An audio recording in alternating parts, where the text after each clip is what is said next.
संसद का जो पार्ट 2 है राज्यसभा, तो शुरू करते हैं। संसद के उच्च सदन को राज्यसभा कहते हैं और इस सदन की जो अधिकतम संख्या है 250 निर्धारित की गई है। अनुच्छेद 80 के अनुसार राज्यसभा जो है वो राज्यों और संघ राज्य क्षेत्रों से 238 से अनधिक अर्थात 238 से अधिक नहीं होंगे सदस्य निर्वाचित होते हैं, जो कि अप्रत्यक्ष रूप से निर्वाचित होते हैं। राष्ट्रपति द्वारा मनोनीत 12 सदस्य भी इसमें मिलते हैं, जब जाके ये 250 टोटल संख्या होती है। लेकिन वर्तमान में क्या है, 12 सदस्य राष्ट्रपति के द्वारा मनोनीत होते हैं और 233 जो है वो निर्वाचित होके आते हैं। इस प्रकार से राज्यसभा की जो वर्तमान संख्या है 245 है। राष्ट्रपति द्वारा जो नामांकित किए जाते हैं सदस्य, उनका संबंध जो है वो साहित्य, विज्ञान, कला और समाज सेवा से होना चाहिए।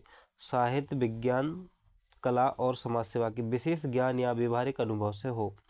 राज्यसभा में प्रत्येक राज्य के प्रतिनिधियों का निर्वाचन उस राज्य की विधानसभा के निर्वाचित सदस्यों द्वारा किया जाता है। तो जो राज्यसभा के प्रतिनिधि हैं, उनको राज्यों के प्रतिनिधियों का निर्वाचन उस राज्य की विधानसभा के निर्वाचित सदस्यों में से किया जाता है। राज्यसभा के लिए निर्वाचन अनुपातिक प्रतिनिधित्व पद्धति के अनुसार एकल संक्रमणीय मत के द्वारा किया जाता है। राज्यसभा का विघटन नहीं होता है, क्योंकि एक ऐसा सदन है, यह एक स्थायी सदन है जो कभी भी भंग नहीं होगा।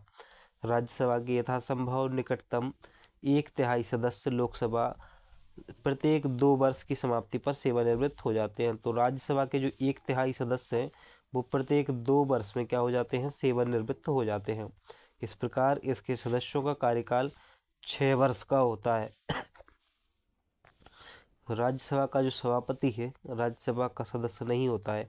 तो राज्यसभा के जो सभापति होते हैं वो राज्यसभा के सदस्य नहीं होते हैं, क्योंकि आप जानते हैं भारत का उपराष्ट्रपति ही राज्यसभा का पदेन सभापति होता है। पदेन का मतलब होता है जैसे ही वो राष्ट्रपति के पद पर आते हैं, राज्यसभा के सभापति भी बन जाते हैं। जब उपराष्ट्रपति राष्ट्रपति के रूप में कार्य करता है तो उसे राज्यसभा के सभापति के रूप में कोई वेतन या भत्ता नहीं मिलता है। इस अवधि में वो राष्ट्रपति को मिलने वाले वेतन एवं भत्ते प्राप्त करता है। राज्यसभा अपने सदस्यों में से एक उपसभापति चुनती है। उपसभापति अपना त्यागपत्र जो है वो सभापति को देते हैं। तो जो उपसभापति होता है वो कहाँ से चुना जाता है, राज्यसभा के सदस्यों में से ही चुना जाता है। और जो उपसभापति है अपना त्यागपत्र किसको देगा, सभापति को देगा।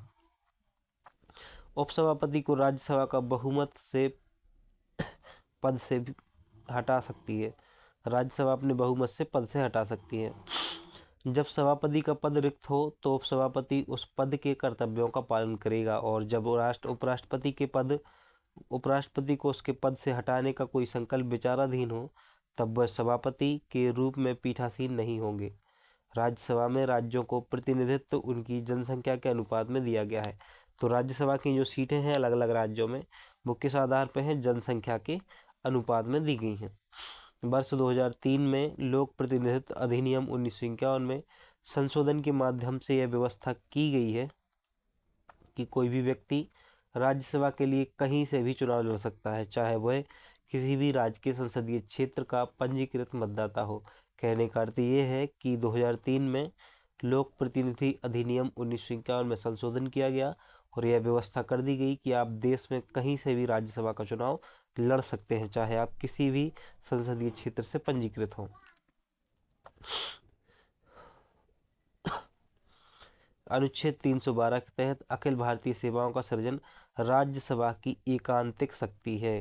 तो जो अखिल भारतीय सेवाएं हैं उनकी सृजन की शक्ति किसमें है, राज्यसभा के पास है। एकांतिक शक्ति है राज्यसभा की। राज्यसभा भारत के संघ राज्य क्षेत्रों में से मात्र 3 दिल्ली, पुदुचेरी और जम्मू कश्मीर संघ राज्य क्षेत्रों के प्रतिनिधि राज्यसभा में शामिल होते हैं।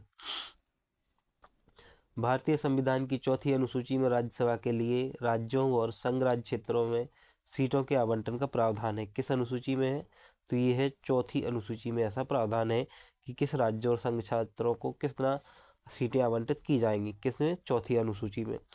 संविधान का अनुच्छेद 249 है के तहत यदि राज्यसभा अपने उपस्थित एवं मत देने वाले सदस्यों के कम से कम 2/3 सदस्यों बहुमत से ऐसा संकल्प पारित करे कि राज्य सूची के किसी विषय पर विधि बनाना राष्ट्र हित में है, आवश्यक है, तो संसद उस विषय पर विधि बना सकती है, परंतु यह प्रस्ताव 1 वर्ष से अधिक समय तक अस्तित्व में नहीं रहता है।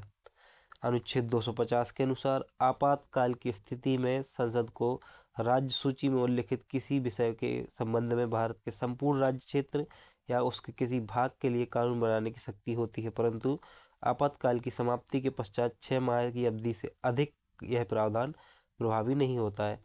तो क्या है प्रावधान? सीधा से ये है कि जो संसद है आर्टिकल 250 के अनुसार क्या करती है, अगर आपातकाल की स्थिति है ना, तो ऐसे संबंध में राज्य सूची के विषय पर भी कानून बना सकती है। कौन? संसद।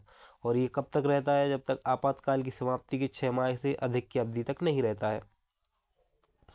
अनुच्छेद 252 के अनुसार 2 या 2 से अधिक राज्यों के लिए विधानमंडल एक प्रस्ताव पारित कर यदि संसद से अनुरोध करे कि राज्य सूची के विषयों पर संसद द्वारा कानून बनाया जाए, तो संसद उन राज्यों के संदर्भ में उन विषयों पर कानून बना सकती है। और अनुच्छेद 253 के अनुसार संसद को किसी अन्य देश या देशों के साथ संधि अथवा समझौते को लागू करने के उद्देश्य से किसी भी विषय पर कानून बनाने का अधिकार है, ऐसा 253 कहता है। फिर चाहे वो राज्य सूची का विषय हो या समवर्ती सूची का विषय हो।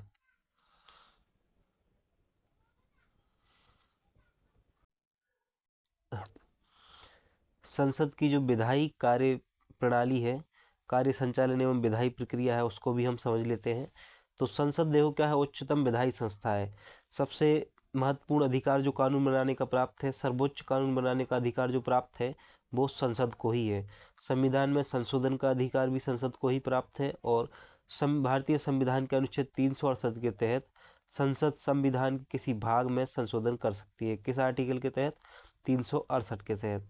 संसद के 2 सत्रों के बीच अधिकाधिक अंतराल 6 महीने का हो सकता है, इससे अधिक का नहीं। लोकसभा के अध्यक्ष, उपाध्यक्ष, महासचिव, राज्यसभा के सभापति, उपसभापति आदि संसद के अधिकारी कहलाते हैं। कोई संसद सदस्य जब 60 दिन तक, कितने दिन तक? कोई संसद सदस्य जैसे अगर 60 दिन तक संसद को बिना सूचित किए अनुपस्थित रहता है, तो उसकी सदस्यता क्या होती है? समाप्त कर दी जाती है।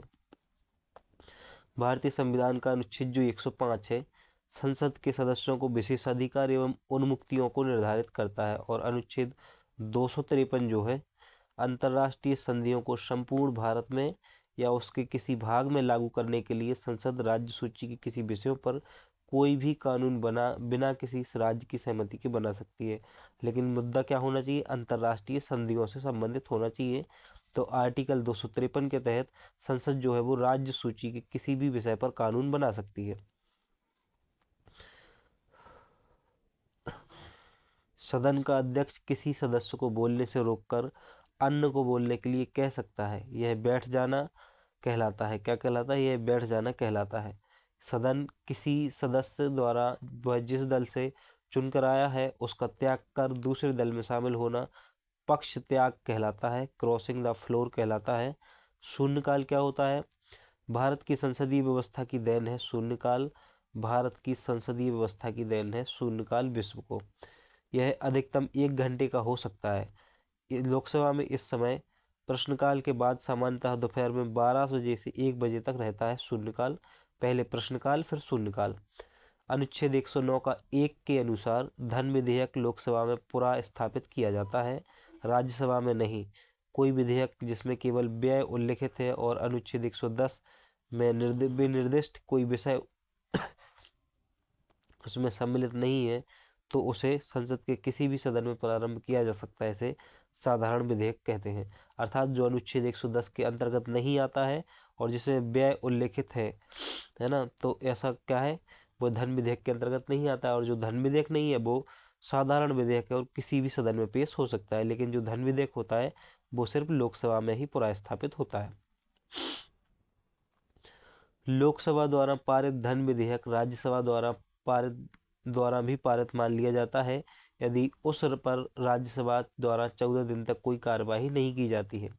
लोकसभा द्वारा विचार के लिए भेजे गए धन विधेयक को राज्यसभा 14 दिन तक रोक सकती है। और अनुच्छेद 108 के अनुसार संसद के दोनों सदनों का संयुक्त अधिवेशन तब आयोजित किया जाता है जब किसी विधेयक, धन विधेयक एवं अनुच्छेद 368 के तहत संविधान संशोधन के अतिरिक्त धन विधेयक और संविधान संशोधन को छोड़ के किसी विधेयक पर विचार करने और उसे पारित करने के लिए दोनों सदनों में मतभेद होता है तो संयुक्त अधिवेशन बुलाया जाता है।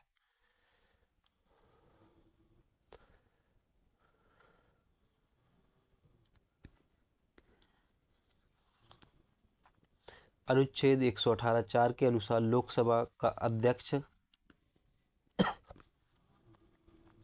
सदन के दोनों सदनों की संयुक्त बैठक की अध्यक्षता करता है। अब तक 3 बार दोनों सदनों की संयुक्त बैठक बुलाई जा चुकी है। वर्ष 1961 में प्रथम संयुक्त बैठक दहेज निरोधक विधेयक पर, वर्ष 1978 में द्वितीय संयुक्त बैठक बैंक सेवा आयोग और विधेयक पर, और वर्ष 2003 में तृतीय संयुक्त बैठक पोटा के लिए बुलाई गई थी। कोई कानूनी विधेयक सदन के दोनों में से किसी एक सदन के पटल पर रखा जा सकता है। कोई विधेयक धन विधेयक है या नहीं है, इसका जो निर्णय है लोकसभा अध्यक्ष करते हैं कि कोई विधेयक धन विधेयक है या नहीं है। भारत के लोक वित्त पर संसद के नियंत्रण के लिए संसद के समक्ष वार्षिक वित्तीय विवरण प्रस्तुत किया जाता है। भारत की सिंचित निधि से धन निकालने के लिए विनियोग विधेयक पारित करना पड़ता है। यदि भारत सरकार जो है वो भारत के सिंचित निधि से धन निकालना चाह रही है तो विनियोग विधेयक पारित करना पड़ेगा। संविधान के अनुच्छेद 116 के अनुसार विनियोग विधेयक के पारित न होने की स्थिति में जब संघ सरकार को धन विधेयक की आवश्यकता होती है तो लोकसभा को लेखानुदान के माध्यम से निश्चित अवधि के लिए भारतीय सिंचित निधि से अग्रिम निधि प्राप्त करने की शक्ति प्राप्त है। कैसे? लेखानुदान के माध्यम से।